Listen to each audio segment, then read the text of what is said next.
नमस्कार, मैं उषा। मेरी लघु कथा का शीर्षक है शहीद हेमंत। पात्र है, नायक का नाम हेमंत, माँ राजवंती, पिता किशोर, मंगेतर रानी, अनुज वीर और बहन गीता।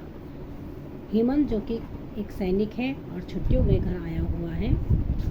हेमंत, माँ आज कुछ अच्छा सा बनाना, बहुत दिन हो गए तेरे हाथ का खाना नहीं खाया।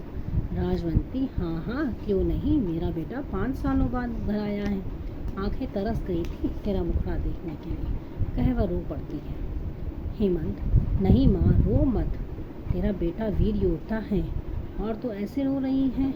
माँ दुश्मन की गोली खा सकता हूँ पर तेरे आँख के आंसू नहीं देख सकता। किशोर, राजवंती, तू फिर शुरू हो गई। थोड़े दिनों के लिए तो आया है, फिर अब इसकी शादी की तैयारी भी तो करनी है।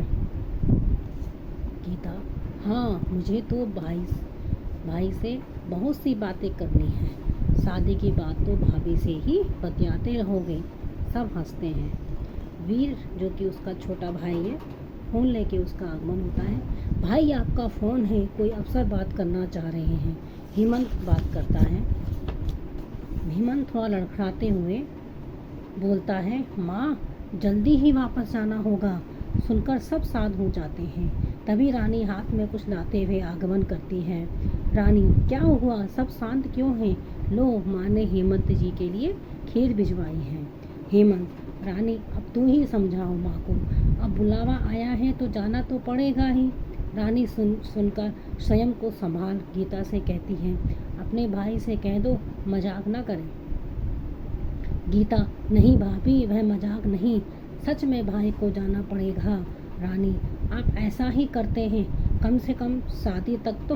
वह रो पड़ती है। हेमंत, लो अब दोनों को कौन चुप कराए।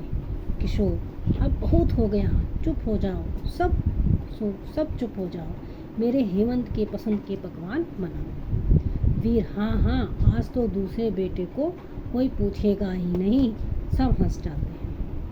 रानी गीता राजवंती के साथ रसोई में चली जाती है। अगले दिन हेमंत वापस चला जाता है, जल्दी वापस आने का वादा करता है।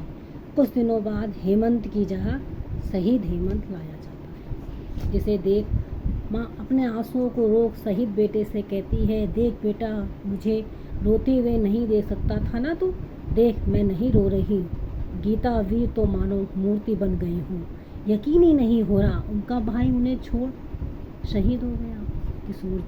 किशोर जी की आंखों से अश्रुधारा बह रही है। समझ नहीं आ रहा कि बेटे के जाने में दुखी बनाऊं या एक शहीद के पिता होने पर गर्व महसूस करूं। तभी रानी भागती हुई बदहवास में वहां आती है। हेमंत के हाथों को पकड़कर कहती है, हेमंत जी, मैं तुम्हारी सधवा न हो सकी पर ताउम्र तुम्हारी विधवा बन रहूंगी। वह रोती नहीं, अपने हाथ की मंगनी की चूड़ियाँ तोड़ देती। तो ये थी एक लघु कथा। धन्यवाद।